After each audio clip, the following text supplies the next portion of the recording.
বলেন, আমরা ফার্মের মুরগি খাবো না। এক সময় তো ক্যান্সারের ঝুঁকি চলে আসতেছে। আমরা দেখতেছি না তো। বিগ ফার্মের কথা বলে কে বলেছে, কে বলেছে? এহসান মিলন বলেছে। তুমি ভাবে যে ফার্মের মুরগি বলায় সবাই উত্তেজিত হয়ে গেছেন, রাগ করতেছেন। আমি এটি আপনার সাথে একমত। প্রিয় দর্শক, আমাদের শিক্ষামন্ত্রী এহসানুল হক মিলন উনি ব্রয়লারের মুরগি বা ফার্মের মুরগি নিয়ে কথা বলেছেন। কিন্তু উনার কথাটা কিন্তু যে প্রেক্ষাপটে বলেছেন সেটি হচ্ছে মূল। কেন ছাত্রছাত্রীরা উত্তেজিত হয়ে গেল? উত্তেজিত হয়ে গেল তিনি জিনিসটাকে ইঙ্গিত করেছেন। তাদেরকে সবাইকে বলেছেন দুর্বল। ফার্মের মুরগির মতো দুর্বল। এই জন্য কিন্তু উত্তেজনা হয়ে গেছেন এবং যে অর্থাৎ বন্যার মধ্যে মানুষ আসতে পারতেছে না, চলাফেরা করতে পারতেছে না। উনি জিনিসটাকে একটা উস্কানিমূলকভাবে কথাটা বলেছেন কিন্তু। হয়তো সেন্টিমেন্টটা তার অন্যরকম ছিল জানি না। কিন্তু বলেছেন কি বলেই উত্তেজনা হয়ে গেছে। উনি যদি ব্রয়লারের মুরগি নিয়ে কথা বলতেন, এটার উপকারিতা অপকারিতা নিয়ে, তাহলে হয়তো তাকে সমাজ থেকে তাকে একেবারে প্রশংসা করা হতো। কারণ এই ব্রয়লারের মুরগি খেয়ে মানুষ কি হচ্ছে? সত্যিকার অর্থে এই ব্রয়লারের মুরগি তো দখল করে সারা বাংলাদেশ, পৃথিবী ব্রয়লার মুরগি ভরে গেছে। আমরা বলি যে হার্ড চিকেন, আমেরিকাতে হলো হার্ড চিকেন অথবা ব্রয়লারের মুরগি যেটা বলি আমরা নরমালটা। হার্ড চিকেন তো বাংলাদেশে এখন কমে গেছে তো, নাই তো। যেটা নেই মুরগি, যেই মুরগিটা চাষ করা হয় দেখেন, এখন চাষ করার সময় তাকে যে খাবারগুলো খাবার হয়, সেই খাবারগুলো এবং তাকে যে পরিবেশে রাখা হয়, সবগুলোই কিন্তু স্বাস্থ্যের জন্য মানে হুমকি স্বরূপ। এই মুরগিটা কিন্তু ৩০ থেকে ৪০ দিনের মধ্যে শুধু মাংস করার জন্য এটাকে বড় করা হয়। প্রয়োজনে এখানে ইনজেকশন চলে আসে কিন্তু।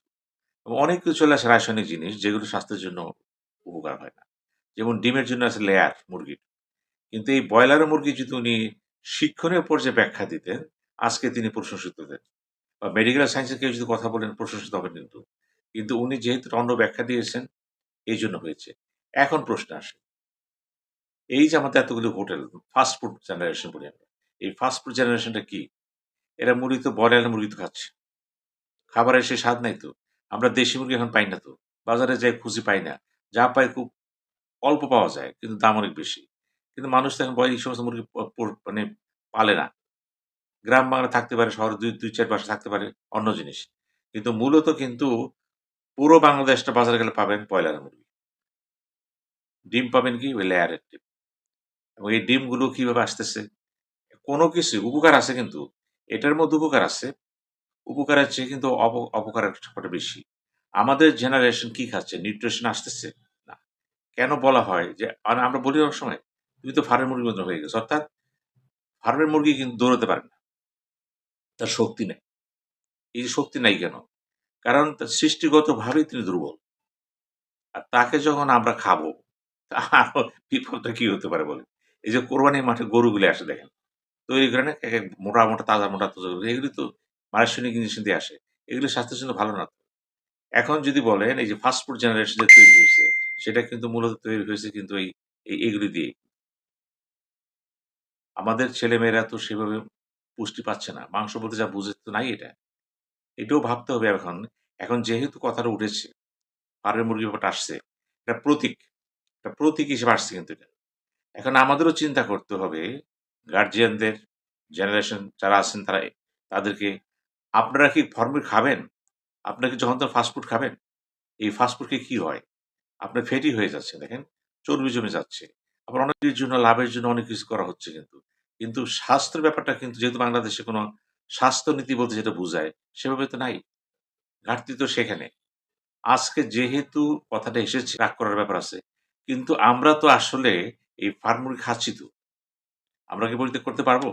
কোন বাসায় যদি যান, মেহমানদারি হবে, দেখবেন ওই টেবিলে ফার্মের মুরগি আছে। আবার কোন জায়গায় যখন ধরেন ওই যে করা হয়, রোস্ট করা হয় যেটা। বলে যে বাজারে যাই না, চিকেন রোস্ট দাও বা বার্গারের সাথে দেয়, বিভিন্নভাবে দেয়। ওখানে কিন্তু চামড়া সহ থাকে। চামড়া সহ তার বিপদের কারণ। এই প্রশ্ন কি করেছে? কোন ডাক্তার করেছে? স্বাস্থ্য খাতে কোন পণ্ডিত করেছে? না। কেন করে নাই? তারা মনে করছে করে লাভটা কি? তাহলে দেখেন, একটা ঘটনা কিন্তু হ্যাসলক মিলন পিকচারে নিয়ে এসেছে। উনি ভুল ব্যাখ্যা দিছে। কিন্তু জিনিসটা সত্য কিন্তু।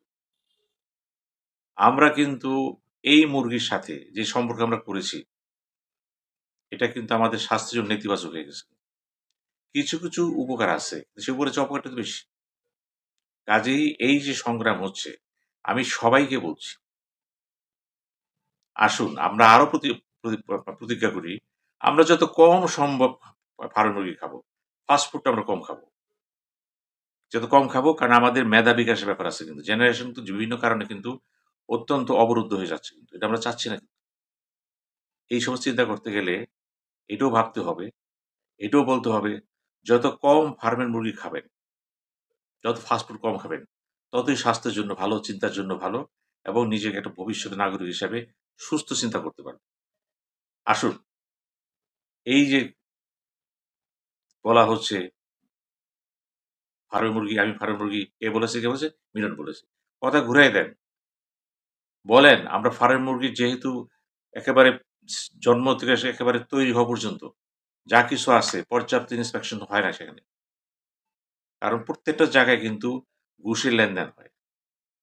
এই যে তদবিরের লেনদেন, ঘুষের লেনদেন, মানে আমাদের স্বাস্থ্য জগতে মানে যাই কিছু করে সব তো ভেজালযুক্ত। এটাও তো প্রতিবাদ হওয়া উচিত।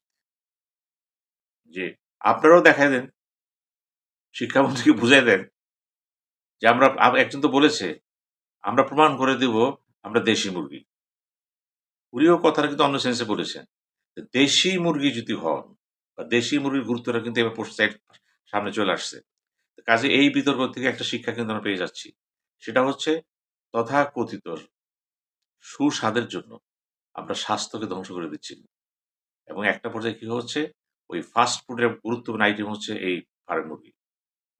এবং এই মুরগি কোথা থেকে আসতেছে, তার খাবারটা কি, সেই খাবারের মধ্যে আবার দেখেন কত কিছু মিশানো থাকে। সবকিছু তো উল্টোপাল্টা। এবং এই যে ডেইরি ফার্মগুলি, পোল্ট্রি গড়ে উঠছে কিন্তু, সেখানেও কিন্তু ইন্সপেকশনে অনেক ধরা পড়ছে, এড়িয়ে যাচ্ছেন। কাজেই এই আন্দোলনটা যাতে পাশাপাশি এই জিজ্ঞাসাও নিয়ে আসতে পারে বা এই অনুভূতি জাগাতে পারে যে আমরা নিজেদের স্বাস্থ্যের জন্য, নিজেদের ভবিষ্যতের জন্য এই ফার্মের মুরগি নির্ভরশীল হব না। আমরা হব ওইগুলি যদি বাংলাদেশে অনেক কিছু হয়। অনেক খাবারের তো অনেক আইটেম আছে, অনেক কিছু আছে। আমরা খাচ্ছি না কিন্তু। আজকালকার ছেলেমেয়েরা তো পছন্দই করে না এগুলো। এই যে পছন্দ করে না, এটা তো একটা নেতিবাচক সাইড। কাজেই এখন একটা আন্দোলন গড়ে তোলেন সবাই। স্বাস্থ্যের জন্য, জীবনের জন্য, রোগ বিমুক্ত হওয়ার কারণের জন্য ফার্মের রগ সহায়ক নয়। ধন্যবাদ।